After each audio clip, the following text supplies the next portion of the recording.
अपना गोरखपुर जब चंद अच्छी वजह और लोगों के नाते जाना जाता है तो उसमें फिराक साहब का नाम प्रमुखता से लिया जाता है। मतलब फिराक साहब वो वजह हैं जिनसे गोरखपुर पूरे देश और दुनिया में जाना जाता है।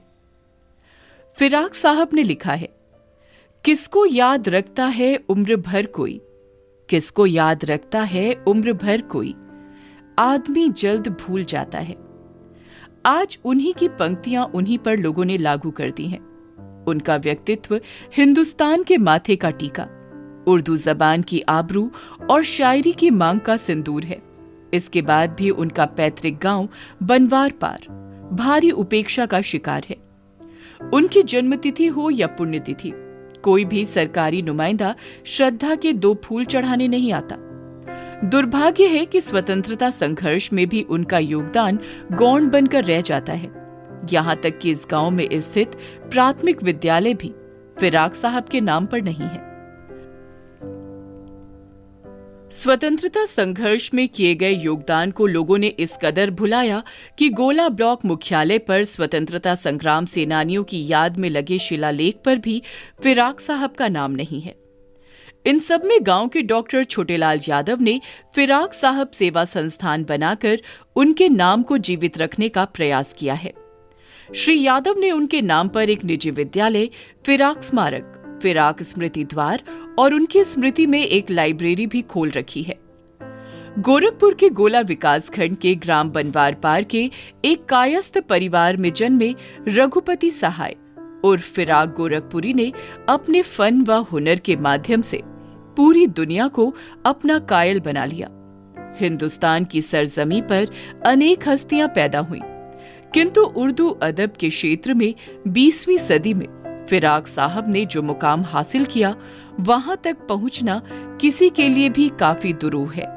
आज तक जो मकबूलियत फिराक साहब को हासिल हुई है, वो उर्दू के बहुत कम शायरों को नसीब हुई। 86 वर्ष की अवस्था में 3 मार्च 1982 को फिराक साहब ने ये कहकर अंतिम सांस ली, अब तुझसे रुखसत होता हूं, आओ संभालो साजे गजल।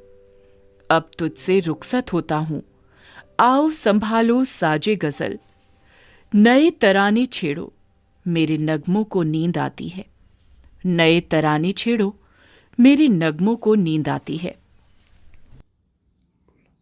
मैं डॉक्टर छोटेलाल यादव फिराक सेवा संस्थान का अध्यक्ष हूँ। सर्वप्रथम वर्ष 1988 में इस गांव का ग्राम प्रधान होने का मुझे गौरव प्राप्त हुआ। मेरे अंदर यह जिज्ञासा जगी कि क्यों न फिराक साहब की स्मृति में कुछ किया जाए।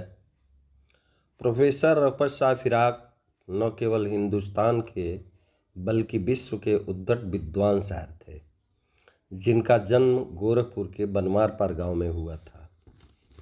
फिराक साहब ने अपनी शायरी के जरिए पूरे विश्व को जोड़ा और शायरी की अनमोल विरासत दी।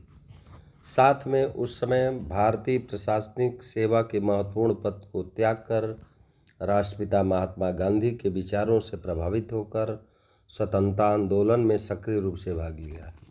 अपनी बेहतरीन शायरी के माध्यम से गोरखपुर को विश्व के मानचित्र पर स्थापित करने वाले फिराक साहब जैसी विराट शख्सियत को शायरी के इतर नई पीढ़ी बहुत कम जानती है, जो कि अत्यंत खेद का विषय है।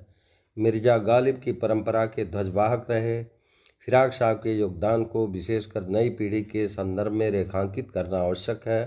फिराक साहब की शायरी संस्मरण विचारों को सहेजने की आवश्यकता है, जिससे फिराक साहब की साहित्यिक धरोहर से सब न केवल परिचित हो सकें बल्कि उससे प्रेरणा ग्रहण करें। यह गोरखपुर के लिए ही नहीं अपितु पूरे भारत के लिए गौरव का विषय होगा। इस संबंध में वर्तमान में स्थिति यह है कि गोरखपुर के बनवार पार गांव में हिमालय जैसे व्यक्तित्व फिराक के नाम पर बेहद हल्के स्तर पर प्रतिवर्ष औपचारिक कार्यक्रम निपटा दिया जाता है, जिसके बारे में शायद ही कोई जानता हो। यह अत्यंत क्षोभ का विषय है। विश्व के मानचित्र पर भारत को और भारत के नक्शे पर गोरखपुर को विशिष्ट पहचान दिलाने वाले फिराक साहब की एक छोटी सी मूर्ति, पुस्तकालय, विद्यालय की स्थापना करके संस्था द्वारा गरीब बच्चियों को निःशुल्क शिक्षा दिया जाता है।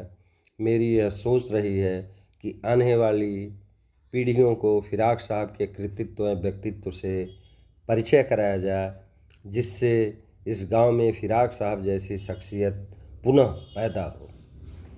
मैं अंत में यही कहना चाहूँगा कि गुजरे हैं तेरे बाद कुछ लोग इधर से, लेकिन तेरी खुशबू न गई राहे गुजर से। 3 मार्च को फिराक साहब की पुण्यतिथि है।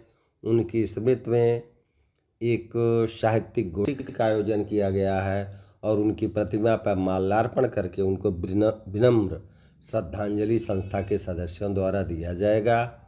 मैं कई बार माननीय मुख्यमंत्री महोदय जी से मिला हूँ कि फिराक साहब की जन्मस्थली को स्मारक के रूप में बनवाया जाए, किंतु शासन प्रशासन का ध्यान कभी भी इस दिशा में आगे नहीं बढ़ता है। मैं यही चाहता हूँ कि शासन प्रशासन भी इस दिशा में अपना योगदान दे करके फिराक के गांव को फिराक नगर बसाने का सपना जो संस्था द्वारा है वो फिराक नगर बसाया जाए, जिससे आने वाली पीढ़ी यह समझ सके कितना बड़ा मूर्धन्य विद्वान इस गांव में पैदा हुआ था। फिराक की लाइन है कि बंदगी से कभी नहीं मिलती, इस तरह कोई जिंदगी नहीं मिलती, लेने से ताजो तख्त मिलता है, मांगे से भीख भी नहीं मिलती। यदि आपको हमारा ये प्रयास पसंद आया है तो हमारे YouTube चैनल को सब्सक्राइब करें और Facebook पेज को लाइक करना ना भूलें।